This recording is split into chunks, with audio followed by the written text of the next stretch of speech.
Hello, this is C.M. Brown, and today I'm talking to you from an alleyway in Boulder, Colorado.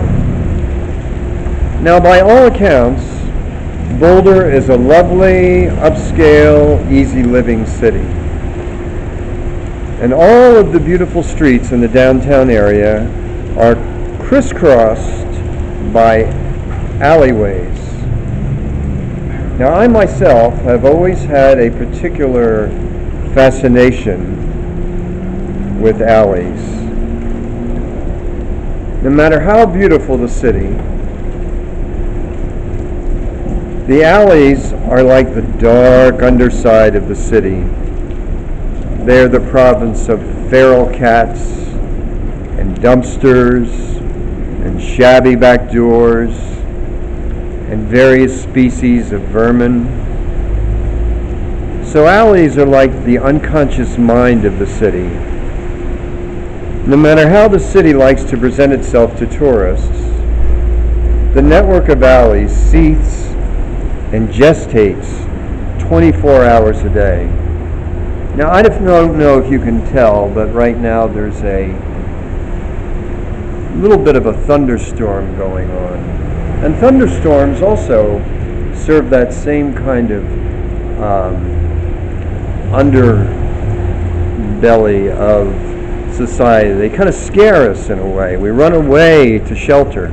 I remember when I was a little kid, there was this one instance where I was sitting on the front porch playing with my soldiers or trucks, and one of the local ladies came over to visit my mother and my grandmother, and the porch where I was playing, right next to the porch, was the living room where all the ladies were sitting and talking.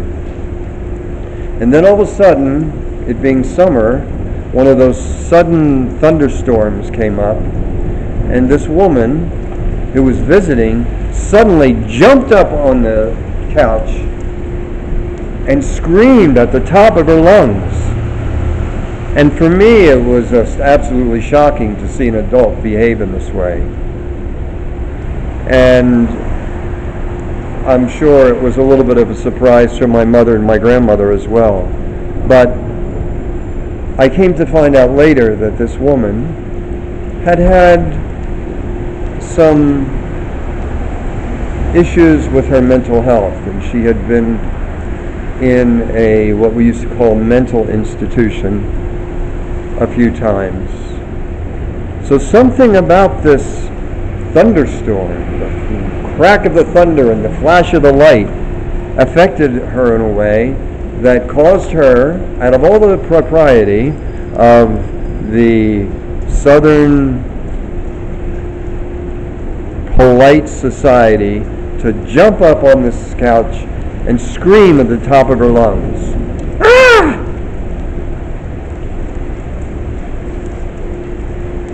So this is what we have, all of us, within us.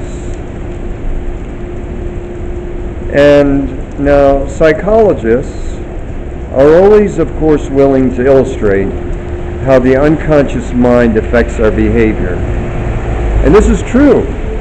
There are all kinds of people walking around with psychological pain that affects their behavior, and how we are confronted with that behavior is a big question. Now, maybe every once in a while you see a person walking across the alleyway toward us or away from us.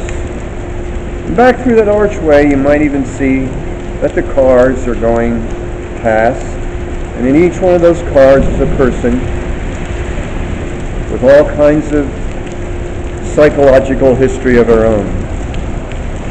So here we live in this world with this multitude of other people.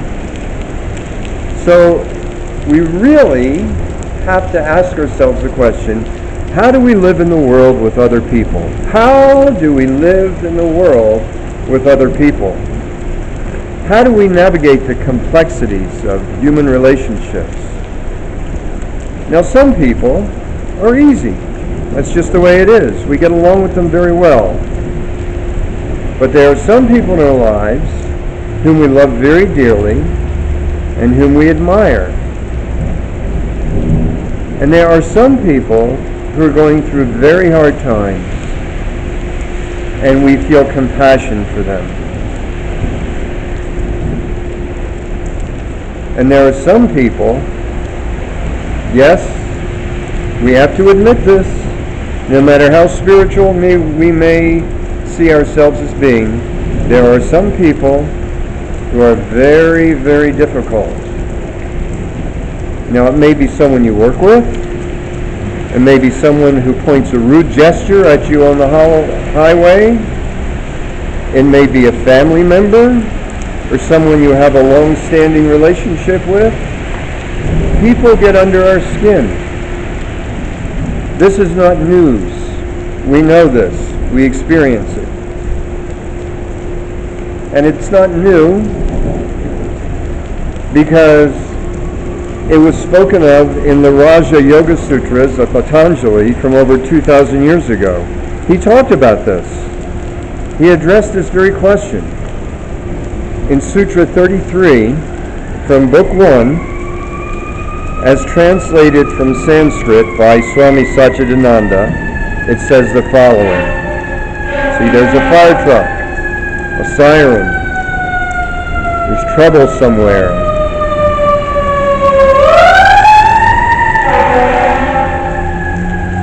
Trouble somewhere.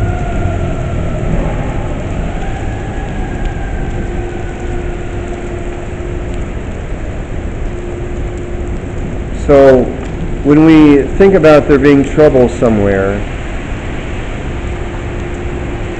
we need to stop sometimes and ask, where is the trouble within ourselves?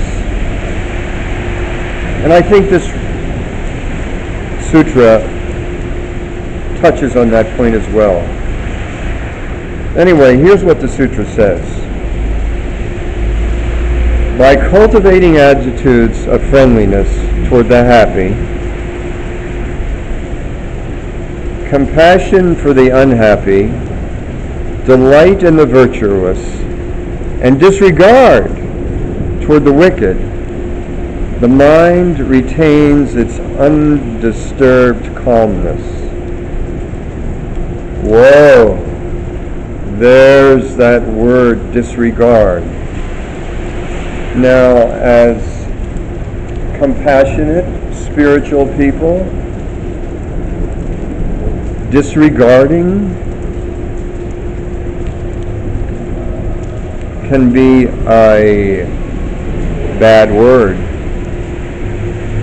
To disregard really, literally means to not look at. Now, are there certain people whom we should completely ignore? Can you think about this in your own life? Is there someone in your life that you feel like you would just completely like to ignore? Now, this may go against our cultural ideas, despite whether we're talking about spiritualism, spirituality, compassion, kindness, despite all of that.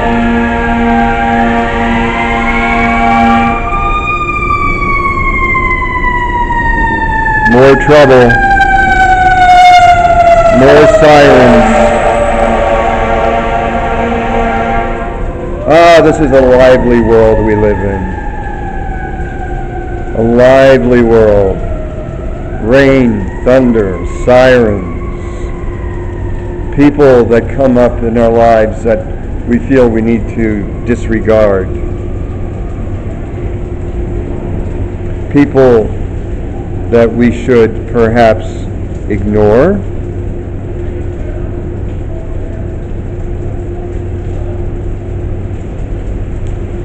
So we have this kind of idea. We come from this Christian culture of forgiveness, and that kind of puts us in a place where we are nice to everybody. And sometimes we're so nice that we give ourselves away to other people. By giving ourselves away, I mean we deny our own needs, our own feelings, and suppress them. So in that sense, that means giving ourselves away to other people. But it's important to recognize that in this process of giving ourselves away, but there's another side. Now, the idea raised by this sutra is not how we change the world and all of its people to suit our ideas of how things should be.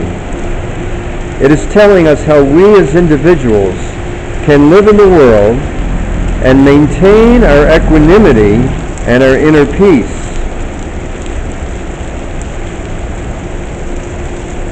Maintaining your equanimity and your inner peace. So by cultivating our own peaceful nature, getting in touch with that part of selves, we inevitably and effortlessly bring peace into the world. Now, how do we do that? How do we do that on a daily basis when we are faced with those difficult people in our lives?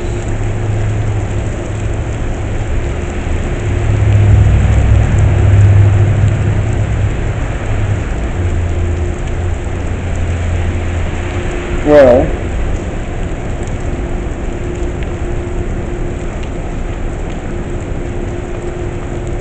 perhaps it is by allowing ourselves to recognize our own vulnerability. Our own times when we were short with someone, when we were judgmental, when we were troublemakers. And then in opening up to this recognition of the reality of that, of being vulnerable, ironically, paradoxically, that is where the true strength emerges. Now, strength is a funny word. You know, since I teach yoga, I often see in some of the places where I teach, people in the weight rooms struggling, grimacing, lifting these big heavy weights in order to become stronger. But strength is not how much weight you can lift. Now here in Boulder, the fitness capital of the United States, it seems, you often see people running. Strength is not how far you can run. And in yoga even, especially in the forms of yoga like power yoga, it's not how long you can hold the plank pose. True strength lies in allowing yourself to open up and be honest and true to yourself. Now those are easy words to say, but the question is, can we live this? Can you open up? Can you open up and be honest and true to yourself? Now this is an important question. In fact, it may be the most important question. When you allow yourself to explore this openness, this vulnerability, you are discovering not only something that is very true about yourself, but you are discovering something that is true about humanity. Whatever fears you may have, whatever vulnerabilities you may be repressing, they are the same primal fears and vulnerabilities that every other person who has ever lived has felt. Every other person who has ever lived has felt the same thing that you are feeling right now, whatever that is.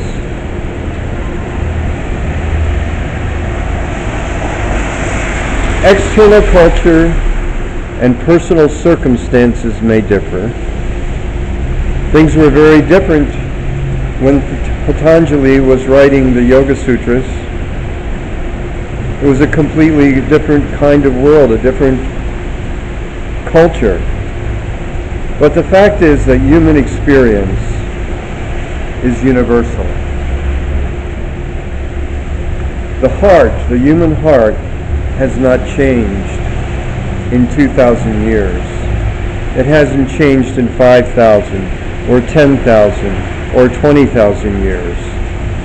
We're still basically the same emotional beings that we always were.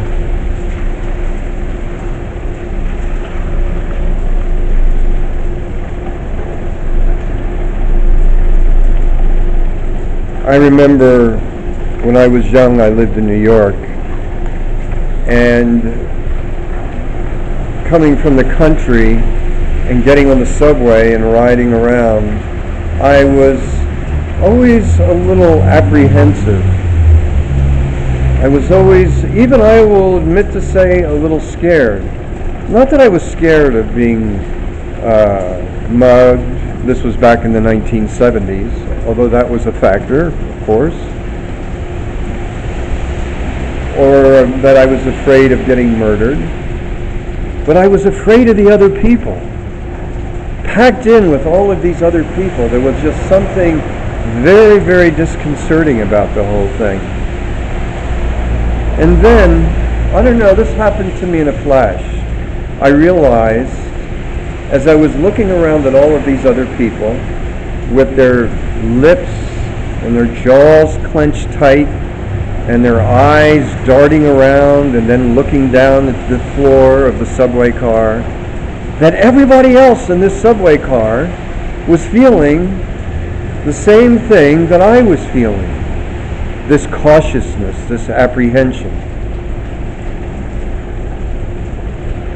So this is what I'm talking about when I'm talking about the universality of the human experience, especially the emotional experiences.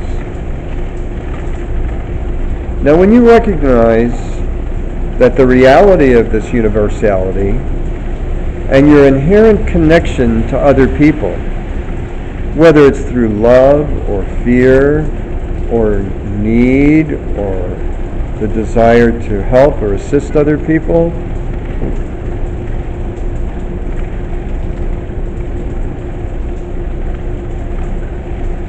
you have discovered the essence of compassion. You, or what you refer to as you, is deeply connected emotionally, mentally, to everyone else, because we share that experience.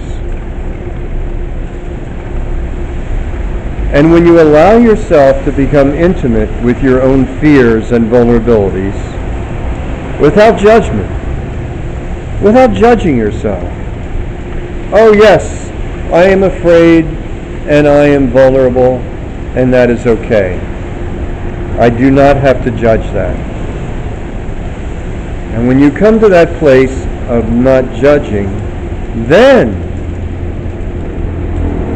and this is really important, you will have begun to develop compassion for yourself. Now, we talk about compassion, most of the time when we're talking about compassion, we're talking about feeling compassion for someone else. But can you feel compassion for yourself? Can you, let's go out on a limb here, can you love yourself? Can you say to yourself, I love you?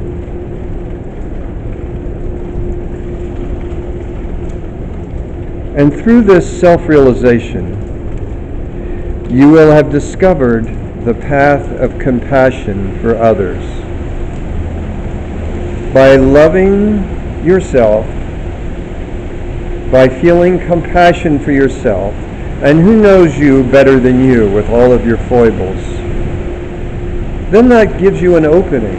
It gives you a pathway toward feeling compassion and love for others.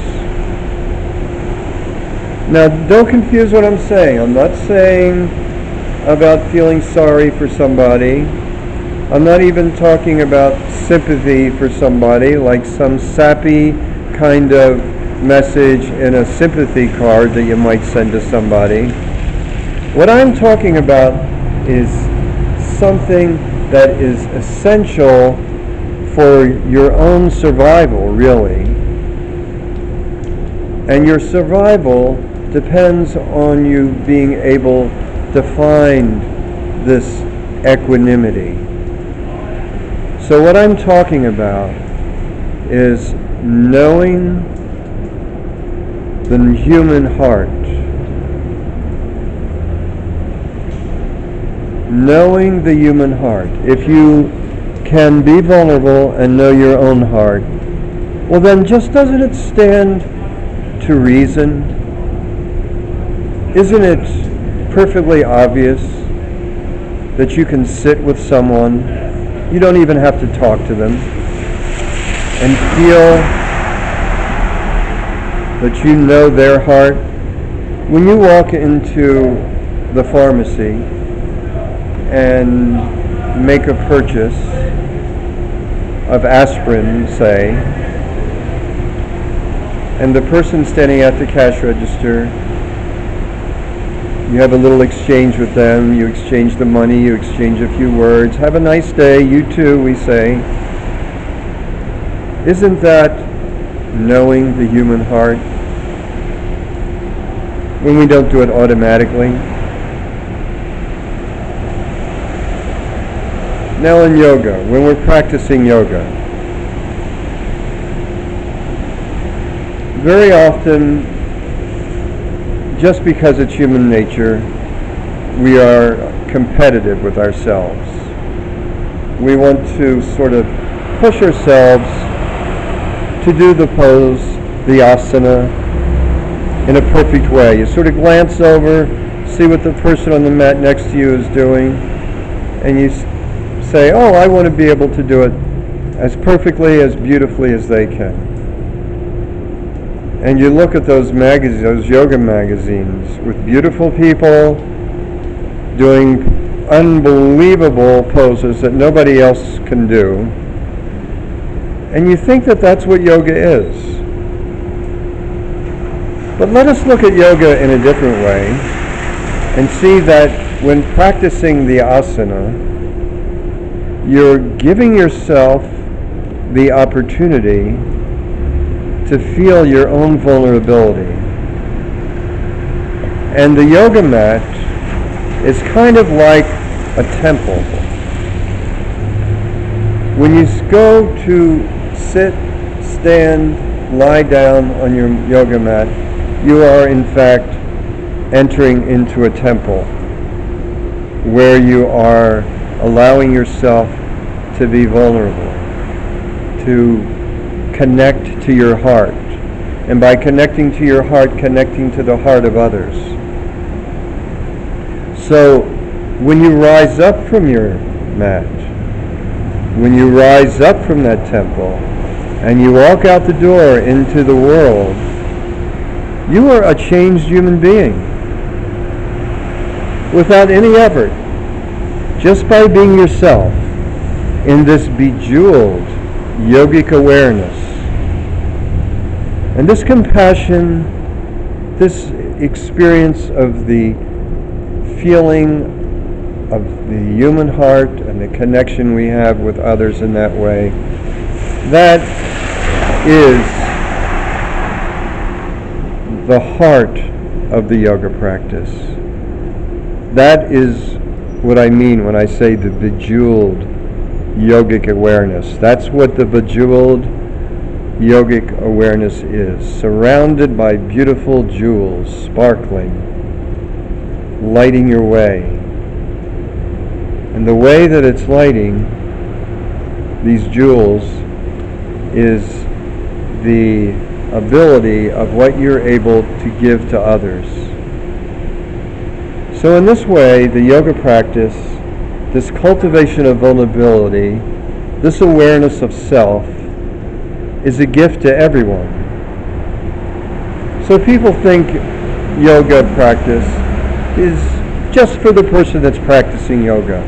Navel gazing, they call it. But when you practice yoga in this way, of finding your vulnerability, your compassion,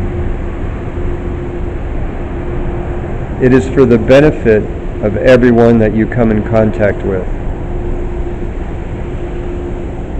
You're touching what is called in yoga the true self. The Atman. The presence of beingness that exists throughout the entire universe and within every single being. And that light begins to shine in you. And you become almost illuminated. You are like the jewel. And when you come in contact with other people, you illuminate everyone that you come in contact with. Your yoga practice is for the benefit of the bus driver. Your yoga practice is for the benefit of the elderly man down the street. Your yoga practice, yes, even this, your yoga practice is for the benefit of the person that cut you off in traffic. It's for the surly teenager, the annoying relative. It's also for the people you love. And it's for the cashier at the pharmacy. So in this way, when you approach your yoga practice is essentially to serve others. And that is the most joyful experience that one can ever have. And I wish this to you. I wish you this joy. I wish you this equanimity. And with that, I say to you, Namaste. The truth that lives in me lives in you. Namaste.